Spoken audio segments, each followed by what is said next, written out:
Buenos días, yo les voy a hablar de cómo medir la velocidad de la luz con un microondas. Parte de la motivación de este trabajo recae en que muchas veces se nos dice información de que el microondas es malo, de que es radiactivo, de que da cáncer.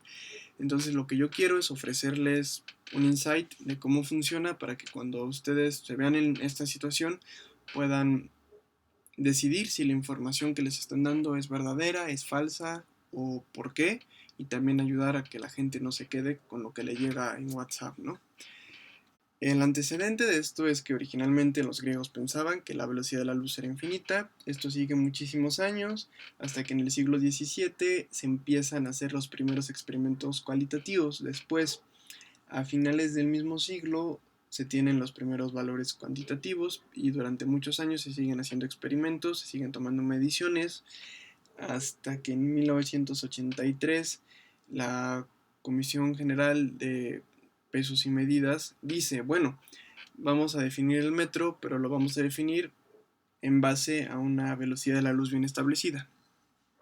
En ese momento se establece que la velocidad de la luz en el vacío es de 299.792.458 kilómetros sobre segundo. Por su parte, el microondas empieza su vida en la Segunda Guerra Mundial. Por obvias razones se necesitaba alguna clase de aparato que detectara naves, aviones, barcos, lo que sea. Entonces se le encarga a la Universidad de Cambridge, que ya había desarrollado un juguetito que se llamaba Magnetron, que hiciera esta tecnología. En 1940 inventan el radar y en 1945 en Estados Unidos un ingeniero trabajando con un magnetrón se da cuenta que el magnetrón había derretido un chocolate en su bolsillo. Este señor sigue trabajando con el magnetrón y con comida, posteriormente los encierra en una caja metálica, se da cuenta que así el magnetrón trabaja mejor, y 2 años después la compañía para la que trabajaba, que se llamaba Radeon, lanza el primer microondas comercial, que es el que están viendo en la última foto. El magnetrón, por su parte, no es más que un tubo de vacío ensanduchado entre dos placas de un electroimán. Lo que pasa es que tienen un cátodo incandescente, empieza a emitir electrones por efecto termoiónico, y estos electrones, en vez de tener una trayectoria recta, tienen una trayectoria helicoidal por el campo externo del electroimán. Luego, eh, la pared interna del ánodo del tubo de vacío está horadada. Entonces, cuando la hélice de electrones se acerca a las esquinas de los orificios, estas empiezan a cambiar de polaridad. Este cambio de polaridad a su vez provoca que se empiecen a emitir ondas electromagnéticas, específicamente ondas de microondas, que son aquellas que tienen una longitud de onda de entre 1 metro y 1 milímetro. En el caso de un microondas comercial, de 12.2 centímetros más o menos. Pero bueno, ¿cómo calienta un microondas? Esto se llama calentamiento dieléctrico. El calentamiento dieléctrico lo que dice es que si ustedes tienen un material con partículas susceptibles a la polarización y un campo electromagnético variable, digo oscilante, lo que va a pasar es que las partículas del material se van a querer alinear con el campo. Estas obviamente no lo van a lograr porque el campo sigue oscilando, se van a querer siguiendo alinear, y lo único que van a provocar es que se van a friccionar entre ellas, y esta fricción se va a traducir en calor. Si ustedes quitan el plato giratorio del microondas, ¿qué es lo que va a pasar? Que van a tener una placa de comida y una onda que podemos pensar que es estacionaria, que va a pasar a través de esta placa. Entonces, como el aumento de la temperatura está asociado a la oscilación del campo, las zonas donde más oscila el campo son donde más se calienta primero. En este caso son las crestas y los valles. A diferencia de los nodos, que es donde no oscila el campo y por lo tanto la comida no se calienta. Entonces, ¿qué es lo que vamos a medir? Bueno, vamos a buscar la manifestación física del aumento de la temperatura en forma de derretimiento o de quemaduras en la comida. Vamos a medir la distancia entre estos puntos calientes y vamos a decir que es media longitud de onda. ¿Por qué media longitud de onda? Porque es la distancia entre un valle y una cresta. Después, como conocemos la frecuencia, que es un dato que nos da el fabricante, podemos conocer la velocidad de propagación de la onda. Bueno, el sistema para hacer esto es muy simple, solamente necesitan un tazón para detener el mecanismo giratorio, un plato para colocar sus muestras, papel encerado para proteger su plato y una regla escolar o lo que tengan a la mano para medir. Bueno, la calibración. Esto se hizo con 7 diferentes materiales que aquí les menciono. Se introducían en el microondas, se encendía un minuto. Si aparecían al menos 2 puntos calientes, se detenía el experimento, se tomaban las mediciones y se pasaba al que seguía. Si no, se le daba más tiempo hasta que aparecieran estos puntos.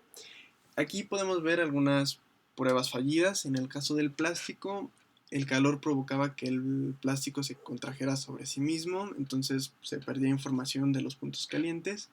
En el caso del hielo se derretía muy rápido y no se podía medir nada. En el caso del chocolate sí se pudieron tomar mediciones, pero había casos donde, bueno, primero, el tiempo de aparición de la primera mancha caliente a la segunda era más o menos de un minuto.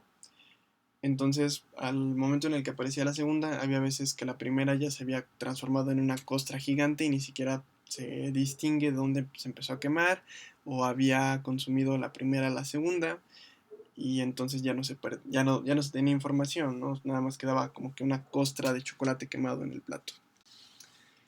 Haciendo esto para cinco materiales, 5 veces para cada uno, se obtuvieron los siguientes resultados. Podemos ver que las dos clases de tortillas fueron los mejores materiales. En el caso de la tortilla de harina, el mejor.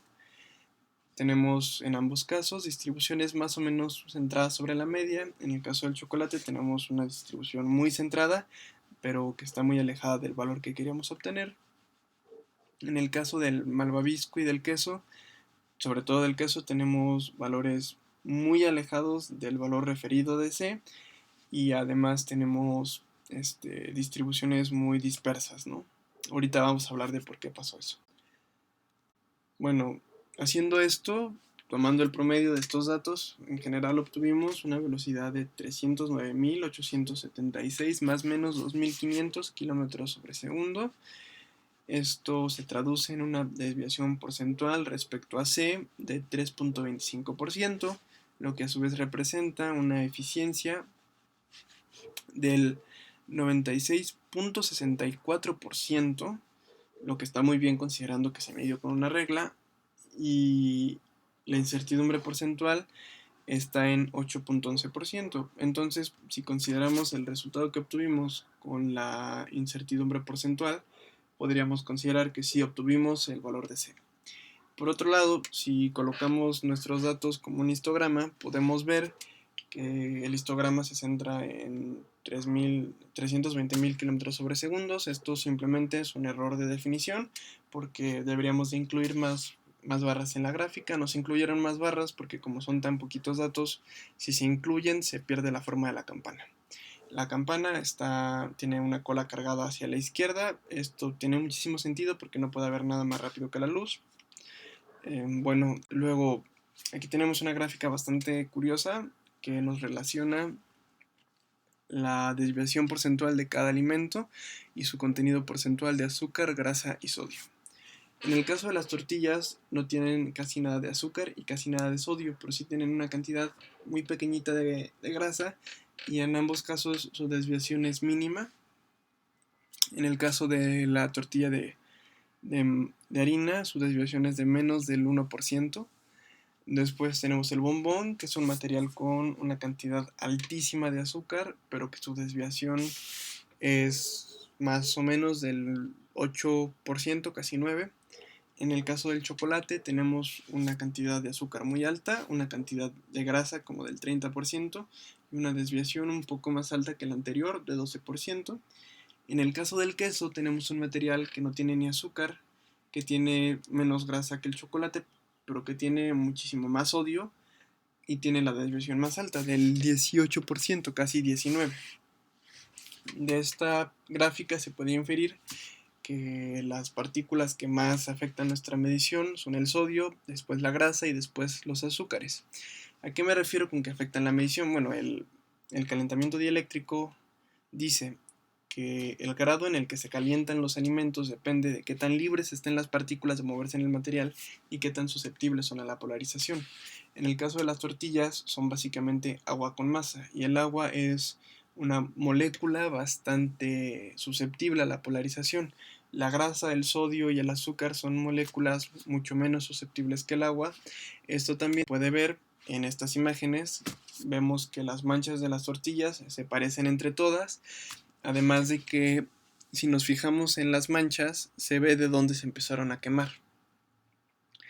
También en los dos casos de tortillas, después de estar en el microondas, estas perdían toda su humedad, que era el agua que se estaba calentando, y además de perder toda su humedad, se convertían en, bueno, por perder toda su humedad se convertían en galletas. En el caso del malvavisco y el queso teníamos un problema diferente, que en vez de aparecer puntos calientes aparecían manchas calientes. Esto es por como no son tan susceptibles sus moléculas a la polarización, en vez de calentarse de manera puntual, se calentaban como manchas, y esto hacía que fuera difícil determinar dónde medir. Por eso las distribuciones de los datos estaban tan dispersas, porque medir era muy difícil. También vimos en el chocolate que había veces que ni siquiera se podía medir. Bueno, entonces en general obtuvimos una muy buena medición, una eficiencia del casi 97%. Observamos resultados que numéricamente y visualmente tienen que ver con la teoría del calentamiento eléctrico. Les agradezco mucho su tiempo y espero sus preguntas. Muchas gracias.